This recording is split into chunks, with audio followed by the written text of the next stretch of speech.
Hello, my name is Jason Leahy, Executive Director of the Illinois Principals Association. Thank you for joining me for this IPA talk, and it is a true pleasure for me to have Dr. Keith Wood joining me for this IPA talk. It is our Middle School Principal of the Year. Keith is the principal at Brooks Middle School up in the Valley View School District. And with our award winners, Keith, we always like to have you jump on with me and just chat a little bit. It's one of the tougher things that comes along with winning the award, but seriously, just looking forward to having an opportunity for you to share a little bit of your story and talk with us about school leadership and how you've been able to have the success that you've had. So welcome. Hey, Jason, thank you so much. Very glad to be here. So Keith, let's just get right to it. Like to just know a little bit about you and your what's got you to be the principal here at Brooks Middle School, a little bit of your history. What can you tell us about yourself? Sure. So started out, actually I'll start where I'm at now. So principal, Brooks Middle School. This is my 12th year here in the district. In the same building. So quite excited about having that long-term experience with the school community. I also happen to be a resident of Bolingbrook, so I get kind of a pretty good complete picture of the needs and just some great insight onto things we could do to support students in our school community. In terms of how I got into education, it's I would say it was circuitous. I started out in school just like everyone else, really didn't have the best experiences and really didn't know what school was about. I can recall very vividly a conversation I had with a high school teacher at Proviso West, Mrs. Palm.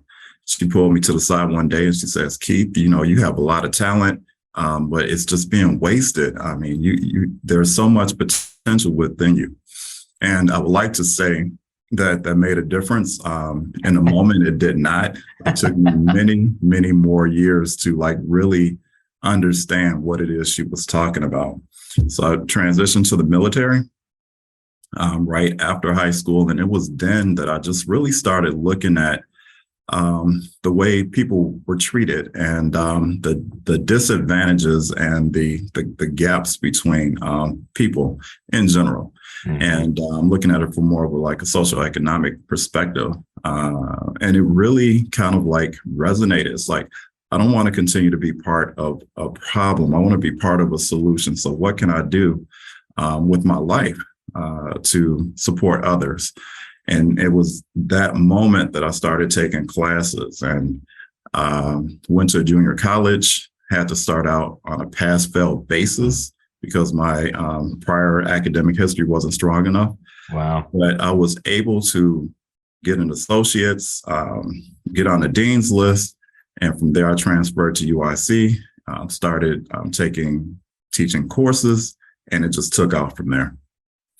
That's an incredible story, Keith. And, it's funny, even though maybe in the moment, Mrs. Palm didn't have an impact, obviously it must have had some sort of impact because you still remember it today. So my guess is it was still kind of rattling in your mind as you move forward. It was. And I mean, she made all the difference for me, and I'm sure many others. And that's why I kind of try to carry that story with me.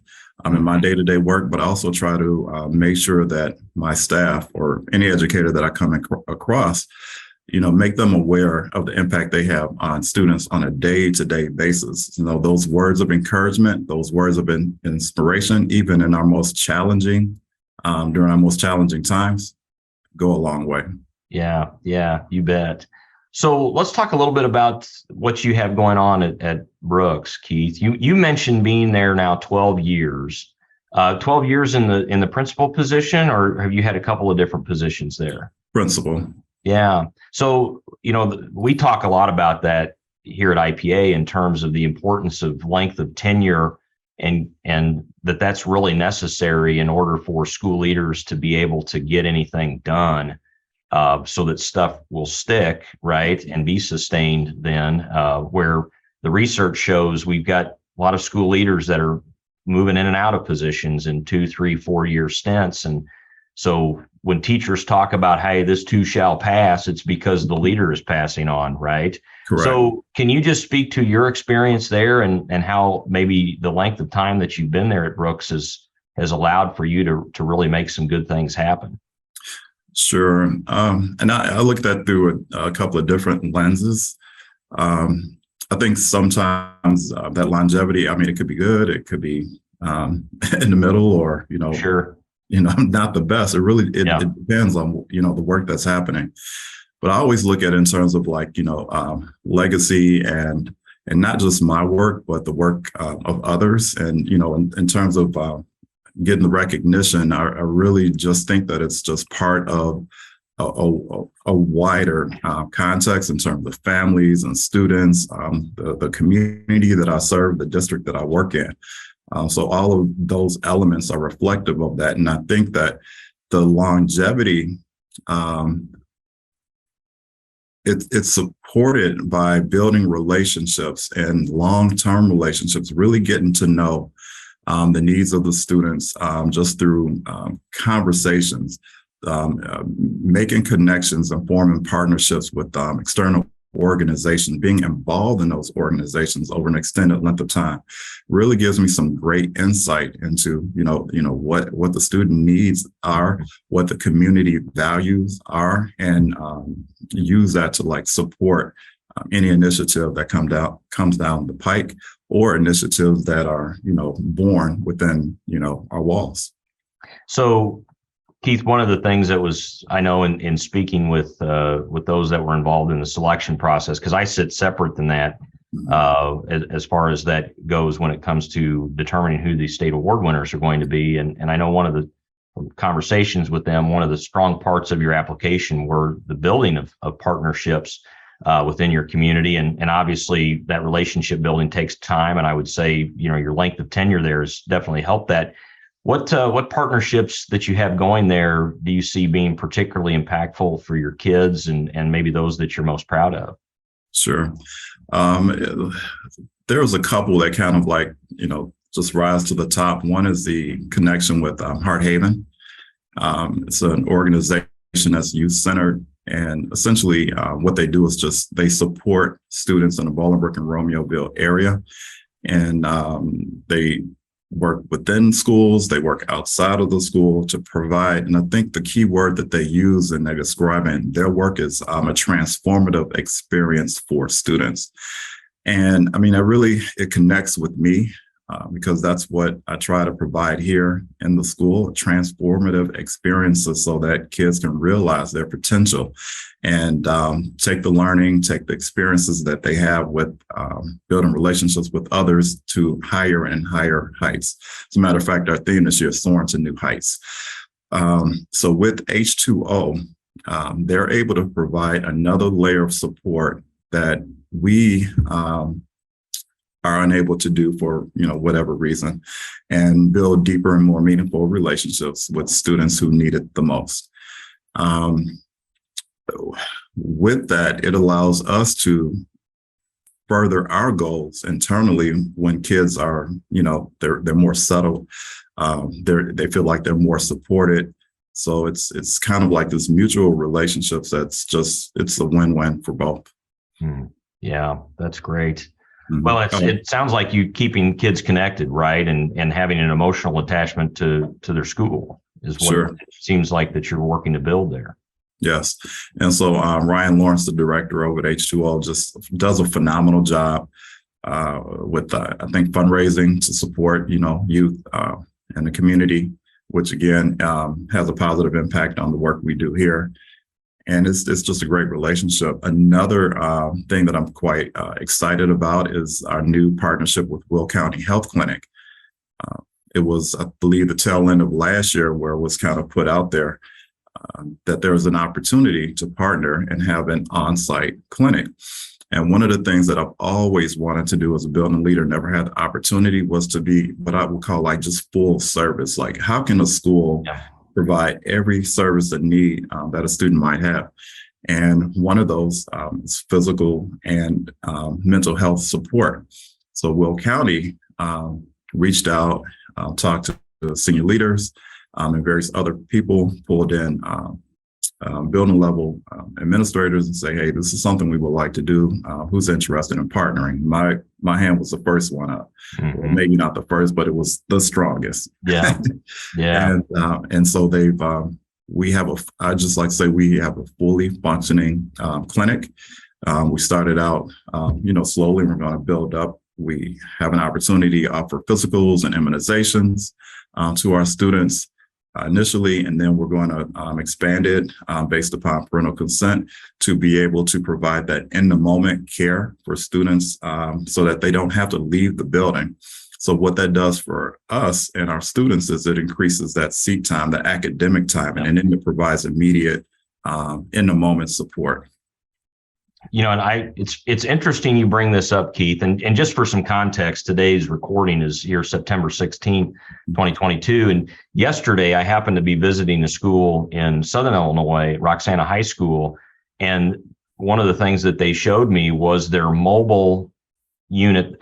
They entered into a partnership with a local health provider who has a mobile unit that can provide the types of services that you describe. And from what I'm hearing from you and what they expressed to me, it's amazing what it's doing for the kids. It's keeping them at school. It's helping lower the number of exclusions that they have to have at the beginning of the year, because if you're missing a vaccination or the physical's not done or whatever else, or if the kid needs some sort of medication support, they can go right there and meet with, I think in their facility was a nurse practitioner or a physician's assistant or whatever, and talk about meeting an immediate need. And really from a practical purpose, from the exclusionary point of view, just making sure that kids aren't missing any days because they're not meeting their vaccination or physical requirements, right? Yeah, Jason, it's extremely beneficial to students, but also to families.